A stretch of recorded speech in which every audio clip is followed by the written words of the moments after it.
Yan naman guys, yung puno. Tingnan nyo. Nagbalutan ng buhat yung puno. Tingnan yung puno guys, no? Isipin nyo gaano kasariwa itong bundok na to.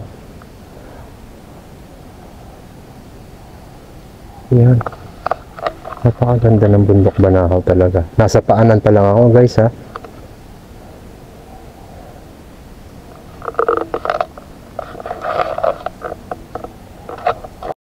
Baba na tayo guys.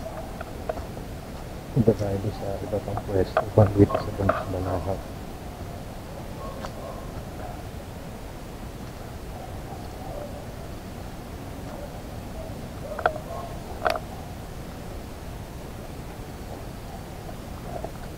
Dahan-dahan kayo dito guys, ha. Kung kayo ay gustong pumanik dito sa bundok Banahaw, magpaalam lang naman kayo sa barangay at bibigyan nila kayo ng permit para maglipot dito. At syempre magkasama kayo doon sa mga pastor, kung tawagin dito, mga tour guide yun dito sa bundok Banahaw, para may turo sa inyo ang tamang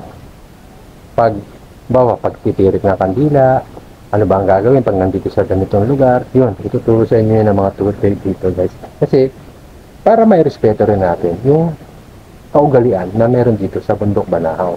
Yan, maraming salamat mga kabalyero. Nag-update ako sa inyo later guys, ha. At punta naman tayo sa iba pang. Ito naman, may nakita ulit akong isang lugar. Katapos ng Kabanantipan, ito naman ay, ito yung dinadaanan namin papunta naman sa Kalbaryo. Wow, ang ganda! Wow! Ito yung pinipwestuhan. Pwestuhan ito guys. Kung tawag pwestuhan, sabihin dito ka nagkakaroon ng campsite dito sa lugar na to.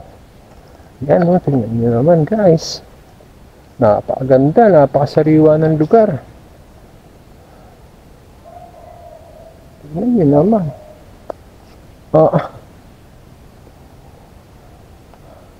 Virgin Forest. Ayan, pwede kang kumain dyan. May mga lamesa siya dyan.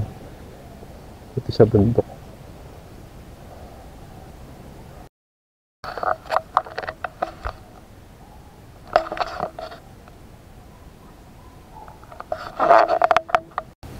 Guys, ayan, baba na tayo. Punta na ulit tayo sa iba pang pwesto. Sa iba pang location dito sa bundok na Banahaw na pwede natin ipagmalaki talaga bilang Pinoy. Itong lugar na ito, tinatawag nila ito, Jerusalem. Sa Egypt ba yun? Ay, may Jerusalem. Dito, meron din Jerusalem. Ito ang Jerusalem ng Pilipinas. Parang dito yung mga nangyari kay Kristo, inaganap din dito sa bundok Banahaw. Yun ang mga kaugalian o mga kwento dito ng mga lokal. Siyempre, pag nandito ka, may paniwalaan mo yun guys. Bilang respeto na rin sa mga taga dito sa bundok Banahaw. Guys, tingnan mo na. May mga nakatira din o may mga bahay. Pero kasi dito bawal kang tumira. Kasi ito ay under ng DENR. Pinipreserve yung lugar na to. Yan siguro mga yan, mga may paalam o mga dati na rito sa bundok Banahaw. Pero sabi, hindi ka pwedeng bumili ng lupa rito. Kasi ito ay isang, sabi nila, national park. Ang bundok Banahaw. Sariwa, paligid naman talaga. Ayan guys, tignan nyo, mabato ha. Kaya ingat-ingat kayo dito. Paano guys? Update ako ulit ko inyo later ha. At medyo mahirap maglakad. Baka tayo madapa. Guys, pababa na ako dito. Galing ako dun sa tinatawag nilang Kabanantipan. Yung pinicture ko kanina. Yan na, pababa na ako. Daming mga kuli-kulisa. Nagawa ka naman pagkakayanan dito. Kaya pala yung iba rito nagsasabi na yung mga may sakit, gumagaling sila. At saka narinig ko rin sa kwento dito, yung tubig daw dito yung nakakagaling. Siyempre, depende sa faith mo. sa paniniwala mo. Sabi nga nila, kaya nga may mga tinatawag na faith healer, tiwala sa Panginoon. Kung tayo ay may malubhang sakit at hindi na mapagaling ng mga normal na doktor, ba't di natin subukan pumunta dito sa bundok Banahaw? Baka tayo ay magkaroon ng kagalingan galing sa Panginoon. Yun, guys. Paano guys? Mamaya na ha. At ako'y pupunta na doon sa bahay nila ate. Yung aking tinutulugan dito. Pag ako'y nag-i-stay dito sa bundok Banahaw. Paano guys? Malapit na ako sa bahay nila ate. Ito na rin naman yung kanilang dinaanan ko. Yan, yung mga ako na rin dito na bumibisita sa Mystical Mountain at sa bundok Banahaw. Yan, mga kasama. Ako, mga kasama ko dati, mga taga-Tondo. Yan, ganito kami taon-taon sa bundok. Normally, mga pumapanig dito, marami, mahal na araw.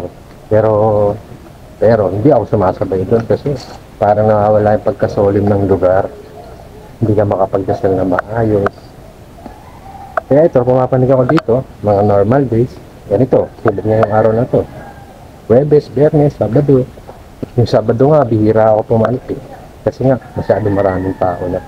Yung iba kasi nag-i-excursion dito. Yan. Yan, tingnan mo naman.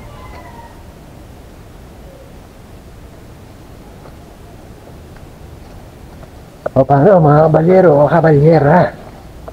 Salamat sa inyong panonood sa aking munting vlog dito sa bundok Banahaw.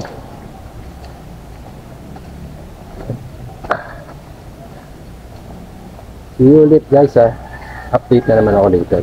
Iba na namang site yung pupuntahan ko dito sa bundok Banahaw. Kasi meron talaga akong pangako na ipapakita ako sa mga tao kung ano ba meron ang bundok Banahaw. Ano bang misteryo meron bumabalot sa bundok Banahaw.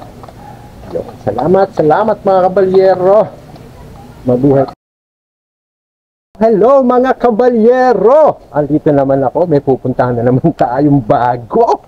Andito pa rin naman to sa Santa Lucia. Ito naman tinatawag nilang San Bernardo yung pupuntahan natin. Yun daw ay may waterfalls na nakakagaling yung tubig. Yun yung kinikwento ko sa mga past video ko dito sa bundok Banahaw na yun daw ay merong parang ang tubig doon ay alkaline. Yun, tingnan nyo naman. Yan, wow. Diba? Kaya mag-ingat lang kayo dito kasi guys, bangin na siya yung katabi. Yan. Ang ganda ng bundok Banahaw. Walang pupas. Lalong gumaganda habang tumatagal ang panahon. Yun nga lang, sarado pa sa publiko yung mga ibang lugar dito sa bundok Banahaw. Kasi noong unang panahon, ang Banahaw ay nilapastangan ng mga taong hindi marunong rumispeto sa kalikasan. Hindi ko na yan babanggitin kung sino-sino yung mga yan, yung mga kilala rin ako ganyan. Minsan kailangan manahimikan lang tayo. At yun nga, yun ang naging istorya, kaya ang bundok Banahaw ay isinara sa publiko. Maraming salamat mga idol. Paano? Mag-update ako sa inyo later guys ha. Pagka nandun na ako sa San Bernardo. Medyo malayo-layo pa rin. O kaya magbibideo rin ako dito sa dadaanan namin. O sa dadaanan ko. Wala nga pala akong kasama. Bakit ba ako nagsasabing namin? Wala sila babaw. Wala yung aking mga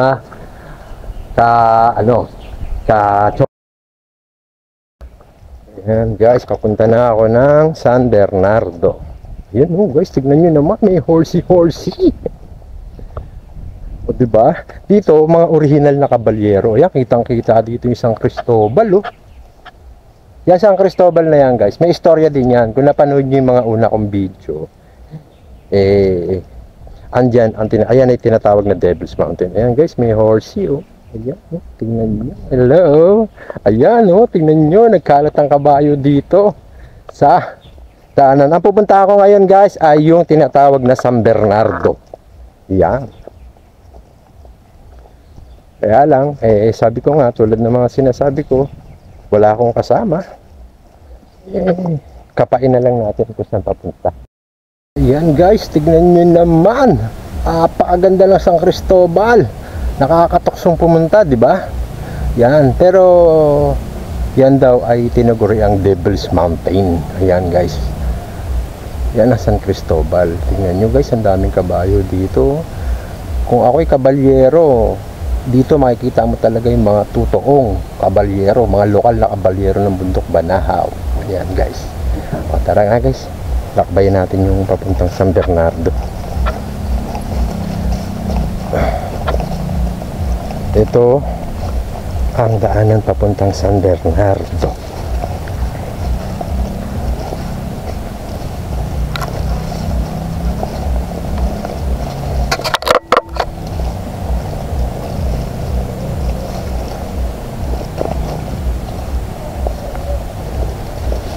Medyo masukal na guys, kasi nga 'di ba sabi ko sa inyo, bawal panikan yung bundok Banahaw sa ngayon. Etong San Bernardo, bihira pumupunta rito.